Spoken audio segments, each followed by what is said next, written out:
जनपद आगरा के थाना फतेहपुर सिकरी पुलिस को गौकसी पर एक के बाद एक ताबड़तोड़ कार्रवाई। 15 दिन में ही थाना फतेहपुर सिकरी पुलिस ने बरामद किए 4 गोवंश से लदे हुए वाहन। थाना फतेहपुर सिकरी व पुलिस व गौ तस्कर के बीच हुई देर रात्रि मुठभेड़। पुलिस के द्वारा ट्रक को रोकने पर गौ तस्कर टोल बैरियर को तोड़ते हुए पुलिस पर ट्रक को चढ़ाने का किया प्रयास। गौ तस्करों ने पुलिस पर फायरिंग की। थाना फतेहपुर सिकरी पुलिस ने भी जवाबी कार्रवाई की। ट्रक में ठूसे भरे हुए 26 गोवंश। थाना प्रभारी संजीव कुमार शर्मा के नेतृत्व में गोवंशी की गिरफ्तारी के लिए रात्रि में ही चलाया गया सर्च ऑपरेशन। अंधेरे का फायदा उठाकर गो तस्कर हुए भागने में कामयाब। थाना फतेहपुर सिकरी पुलिस व क्षेत्राधिकारी महेश कुमार के नेतृत्व में चलाया जा रहा है विशेष चेकिंग अभियान। गोवंश को मेडिकल चेकअप के बाद भेजा गौशाले के लिए। जी देखिए, कल रात्रि फतेहपुर सिकरी पुलिस ने वहाँ चेकिंग अभियान चलाया था, जिसमें एक कंटेनर जिसे रोकने का प्रयास किया गया था टोल पर, लेकिन वो टोल बैरियर को तोड़ते हुए भागा, जिसका पुलिस के द्वारा पीछा किया गया और अपराधियों द्वारा पुलिस पर फायर भी किया गया। आगे जाके पुलिस ने घेराबंदी की और कंटेनर को पकड़ लिया, लेकिन इसमें जो अभियुक्त थे वो भागने में रात्रि का सहारा लेकर भागने में सफल हुए। कंटेनर खोलने पर उसमें 26 गोवंशी पशु पाए गए, जिन्हें गौशाला भेज दिए गए और गाड़ी के नंबर के आधार पर गाड़ी मालिक और ड्राइवर के खिलाफ मुकदमा पंजीकृत किया गया। जनपद संभल में अस्थायी जेल से कैदी के भागने का मामला प्रकाश में आया है। कैदी के जेल से भागने की घटना से पुलिस महकमे में हड़कंप मच गया। मौके पर पहुंची पुलिस के आला अधिकारी और घटना की जानकारी ली। इस मामले में कैदी को गिरफ्तार करने के लिए टीम भी गठित की गई है। आपको बता दें कि जनपद के हयात नगर थाना क्षेत्र के ग्राम सारंगपुर में राजकीय इंटर कॉलेज में अस्थायी जेल संचालित है। यहां थाना पुलिस ने ग्राम चंदायन निवासी साने आलम को बीते दिनों चाकू सहित गिरफ्तार कर अस्थायी जेल में भेजा था। आज सुबह किसी समय लड़के में उक्त कैदी पुलिस को चकमा देकर भाग गया। कैदी के जेल से भागने की खबर से पुलिस महकमे में हड़कंप मच गया। मौके पर एडीएम और एसएसपी सहित अधिकारी पहुंचे और घटना की जानकारी ली। इस मामले में पुलिस अधीक्षक चक्रेश मिश्रा ने बताया कि कैदी की गिरफ्तारी के लिए टीम बनाई गई है। वहीं जेल प्रशासन की ओर से एक फरार कैदी के खिलाफ मुकदमा दर्ज कर उन्होंने कैदी के जल्द गिरफ्तार होने का दावा भी किया।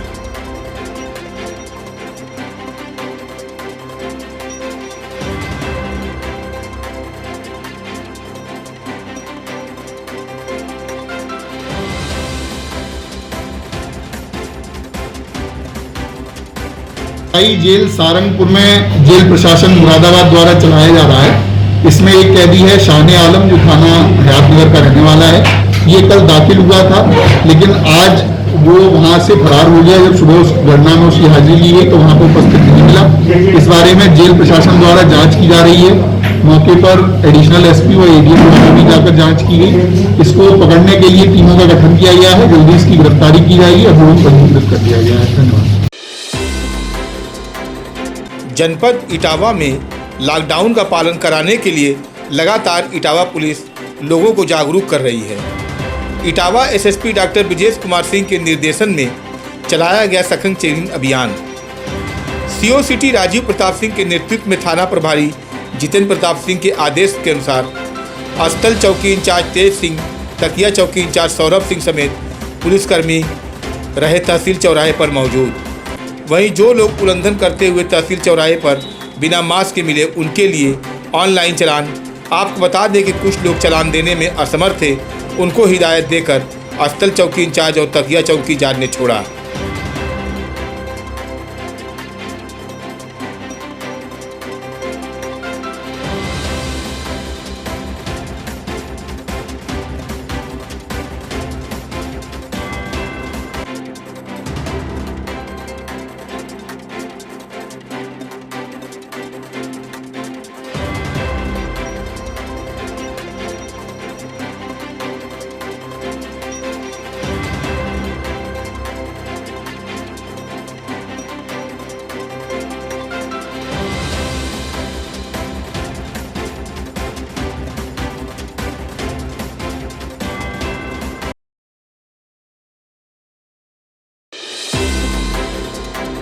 जनपद सिद्धार्थनगर। उत्तर प्रदेश कृषि छात्र संघ द्वारा पौधारोपण किया गया। प्रदेश प्रवक्ता का कहना है कि जनपद सिद्धार्थनगर में 500 पौधारोपण करना है, जो कि हमारी कृषि संस्था पूरे प्रदेश में पौधा लगाने का काम करेगी। इसी तरह स्कूलों पर जाकर, एसएसबी कैंप पर जाकर पौधारोपण किया जाएगा। आप बताते चले कि कृषि छात्र संघ के लोगों ने अपील की है कि पौधा जरूर लगाएं। पौधे से लोगों की छांव मिलती है और ऑक्सीजन भी पेड़ को काटे नहीं बल्कि पौधा लगाने का काम करें। वन विभाग अधिकारी आकाशदीप बाधवान ने कृषि छात्र संघ के लोगों की प्रशंसा भी की और कहा कि वन विभाग के द्वारा एक मुहिम छेड़ी गई है। इस मुहिम के अंतर्गत अलग अलग स्थानों पर जाकर पौधा लगाने का काम किया जाएगा।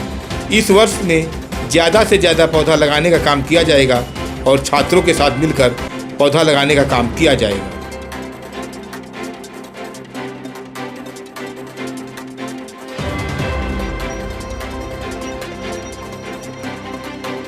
कृषि छात्र संघ द्वारा पौधारोपण के इस पर आप क्या कहेंगे? देखिए, ये यूपी एग्रीकल्चरल स्टूडेंट्स ऑर्गेनाइजेशन जो है कृषि छात्र संघ, इनके प्रेसिडेंट मिस्टर क्षितिज हमारे पास आए थे। उन्होंने और वन विभाग के साथ में मिलके हमने एक मुहिम चलाई है कि 5 जून वर्ल्ड एनवायरनमेंट डे से पहले तक हम लगातार एक मुहिम छेड़ी गई है, जिसमें हर जगह अलग अलग विभिन्न जगहों पे, जैसे कुछ यहाँ पे है, कभी कलेक्ट्रेट परिसर में है, कभी बीएसए ग्राउंड में है, एक दिन मेडिकल कॉलेज है वहाँ पे है। तो हर एक दिन एक उस पर वृक्षारोपण कराया जाएगा अलग अलग जगहों पे।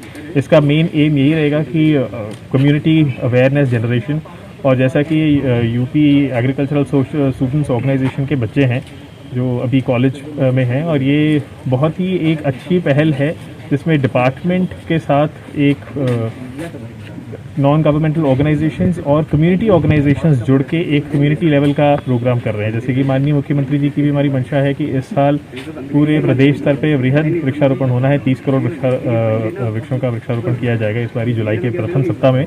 तो उसी के मद्देनजर रखते हुए सिद्धार्थनगर जनपद में हमने एक छोटी सी मुहिम चलाई है, जिसका पूर्ण श्रेय यूपी एग्रीकल्चरल स्टूडेंट्स ऑर्गेनाइजेशन को जाता है और उनके प्रेसिडेंट मिस्टर क्षितिज को जाता है।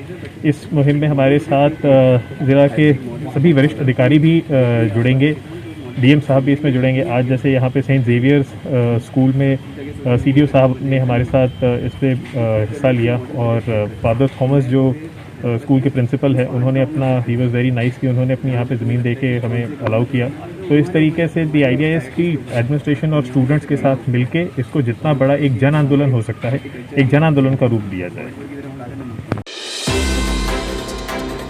जनपद बलरामपुर में सामने आई एक शर्मनाक घटना। परिजनों ने कोरोना से मौत हुए मरीज के शव को सिसई घाट के राप्ती नदी में फेंका, नहीं किया मृतक का अंतिम संस्कार। परिजनों पर एफआईआर दर्ज हुआ।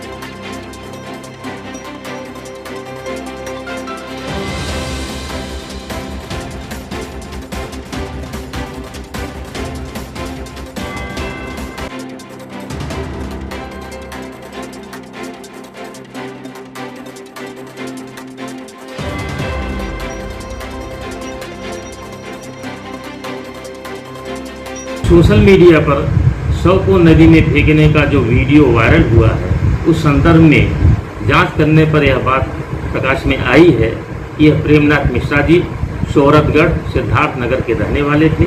दिनांक 25 मई को इनको भर्ती किया गया।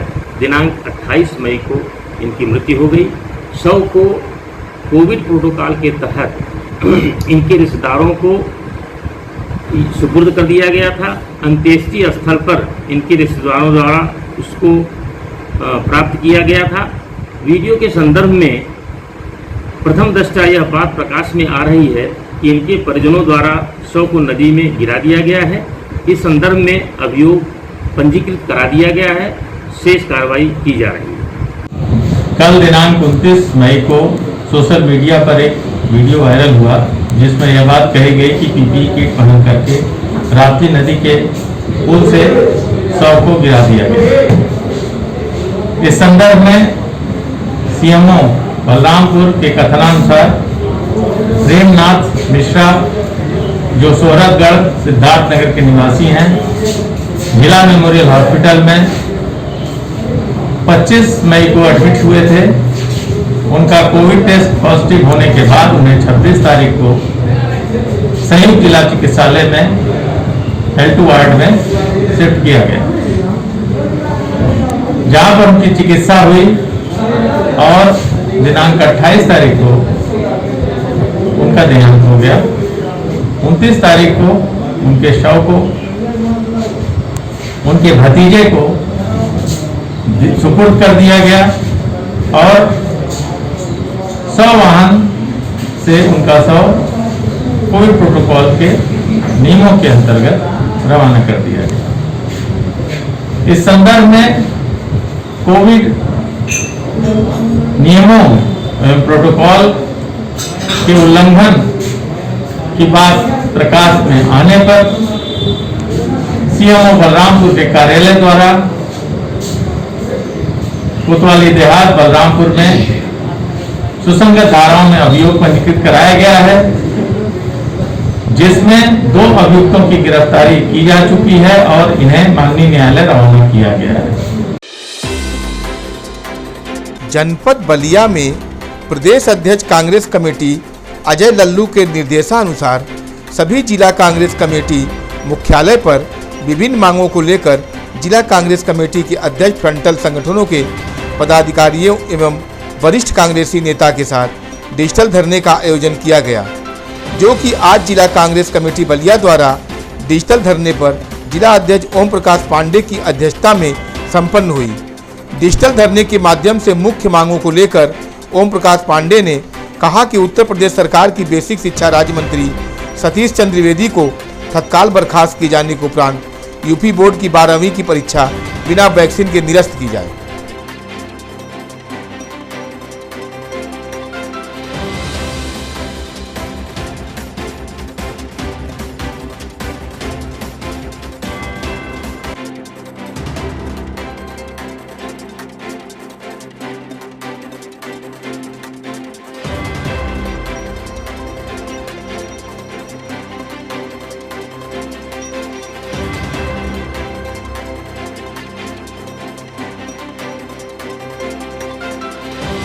अध्यक्ष जी, आज ये कैसा कार्यक्रम है?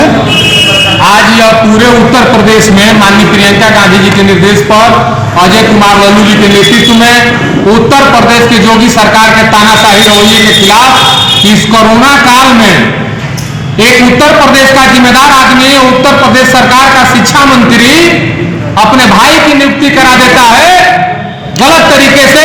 हम उस शिक्षा मंत्री को सतीश द्विवेदी को बर्खास्त करने की पुरजोर मांग करते हैं इस बागी बलिया की धरती से।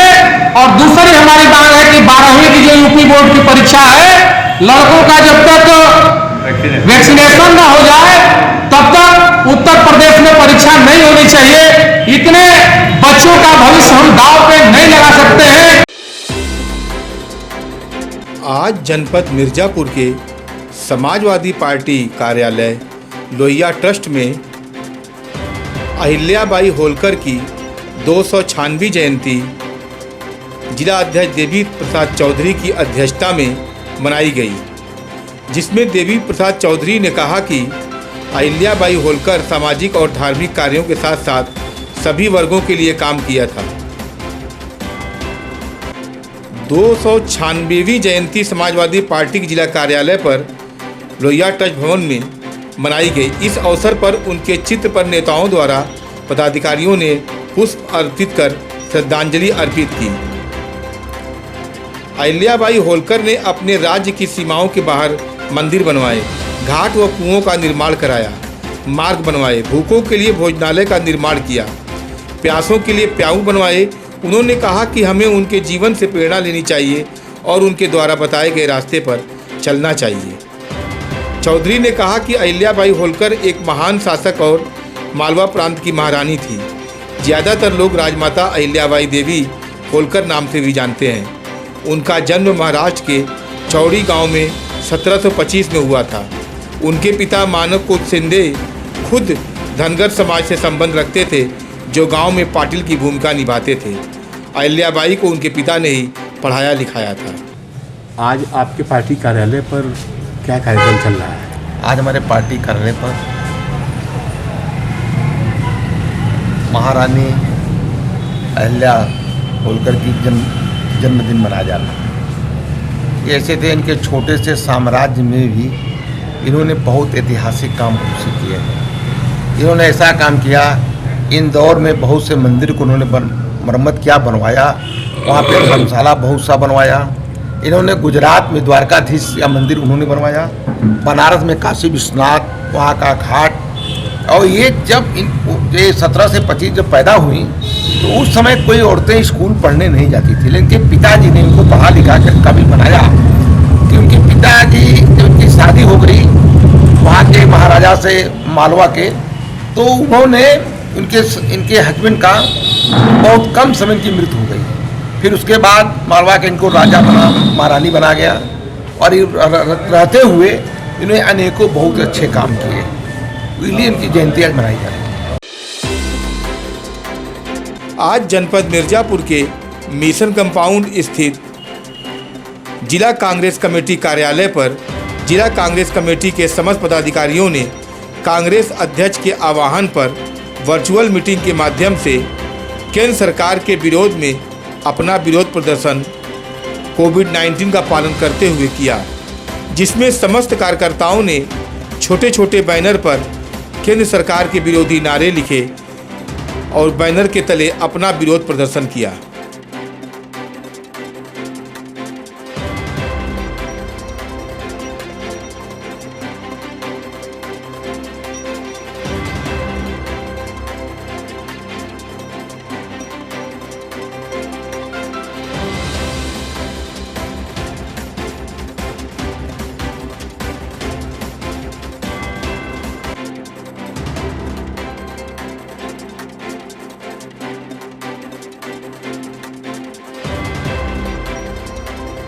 मंत्री जो अपने भाई को प्रोफेसर रखे गए हैं वो बेकानूनी है, उनको बर्खास्त किया जाए। जो इंटर हाई स्कूल का बिना परीक्षा का सरकार कह रही कि वैक्सीन पहले लगाकर तब परीक्षा लड़कों से दिया जाए। और डीजल पेट्रोल का दाम जो बढ़ रहा है, महंगाई इतनी तेज़ी भाग रही है, किराना का सामान, कड़ू तेल है, सभी महंगाई, गरीब परेशान है। इसी के बारे में हम लोग आज के प्रदर्शन में कांग्रेस से कितने लोग बैठे हैं, कौन कौन से लोग हैं? पूर्व विधायक चौधरी भगवती प्रसाद चौधरी जी हैं। कब से आप लोग का ये प्रोग्राम चल रहा है? हमारे लोगों का 10 बजे से प्रोग्राम चल रहा है, 2 बजे तक रहेगा। ये किसके आदेश पे चल रहा है कार्यक्रम? ये प्रियंका गांधी के नाम से और राहुल जी के नाम से चल रहा है, उनके आदेश के नाम से। आज जनपद मिर्जापुर के कलेक्ट्रेट स्थित एनआईसी के सभागार में कमिश्नर योगेश्वर मिश्र व जिलाधिकारी प्रवीण कुमार लच्छकार की मौजूदगी में राज्य स्तरीय खरीद उत्पादक गोष्ठी का वर्चुअल के माध्यम से एनआईसी के पोर्टल पर लाइव बात की गई, जिसमें जनपद मिर्जापुर की स्थिति के बारे में उत्तर प्रदेश सरकार के अधिकारियों को जानकारी दी गई।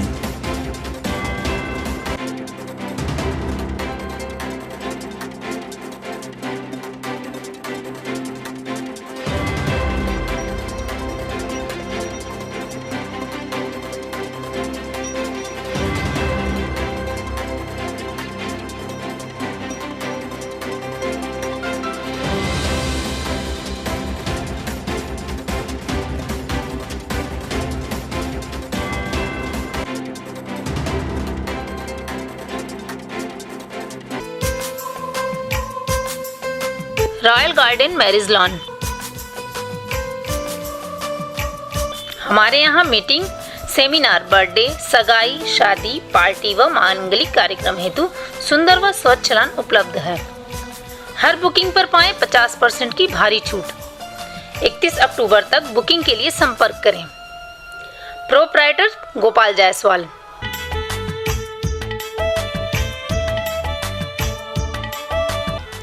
हमारा पता है लॉयंस स्कूल के पास, नगर पालिका के सामने, लाल डिग्गी रोड, मिर्जापुर। हमारा मोबाइल नंबर है 9839063466, 9452801099।